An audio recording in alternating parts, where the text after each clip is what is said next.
senhor falou para mim. Fica de pé, por favor. Qual o nome do senhor? Olha aqui, ó. Qual o nome do senhor? Qual o nome do senhor? Luiz.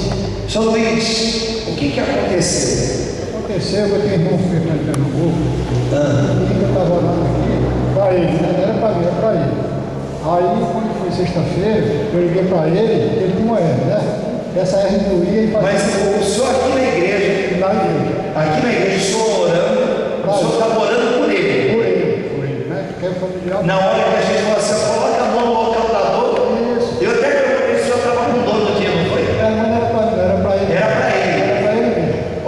Quem está entendendo aqui? Ele estava aqui na igreja. Na hora da oração, todo mundo fala assim, ó, a gente não sabe, agora coloca a mão aí no local da dor.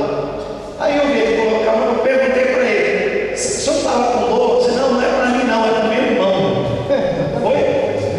Aí Ele estava com uma hernia. Ele estava com uma hernia, essa hernia fazia nós, Estava fazendo mal aí. a gente chegou a pesar 58 quilos, né? Emagreceu bastante. Misericórdia. Então, Ele chegou a ponto de emagrecer. exatamente, né? Por causa daquele negócio que ele tinha na barriga. Aí, foi sexta-feira, eu liguei para ele e ele falou, meu irmão, eu saí dessa hernia, não tenho nada, toda sujeira que eu coloquei, não tenho nada mais de hernia. Aí Sumiu ele tudo. até chorou de alegria, né? Chorou de alegria. Estava chorando de tristeza e ficando sofrendo. Aí depois começou a chorar de alegria, né? De alegria. Então naquela hora da quinta-feira, que a gente orando e terminando, Deus visitou o seu irmão lá no Pernambuco. Com certeza, com certeza. Glória a Deus. Exatamente. Deus fez um milagre, né? Fez um milagre muito forte, né? Porque nós só somos eu e ele, irmão.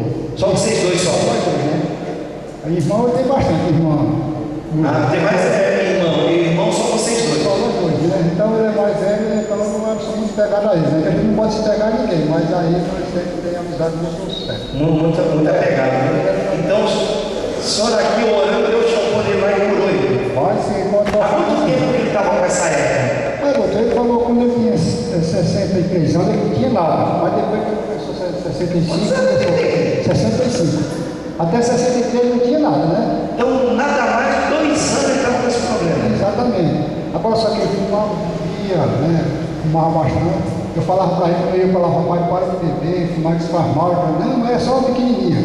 Nessa pequenininha se torna grande, né? Exatamente. Aí ele foi agora, pegou esse problema, pegou, não tem mais, passará. Jesus curou. Jesus curou ele. Fala assim, obrigado, Jesus. Obrigado, Jesus. Bem forte para Jesus.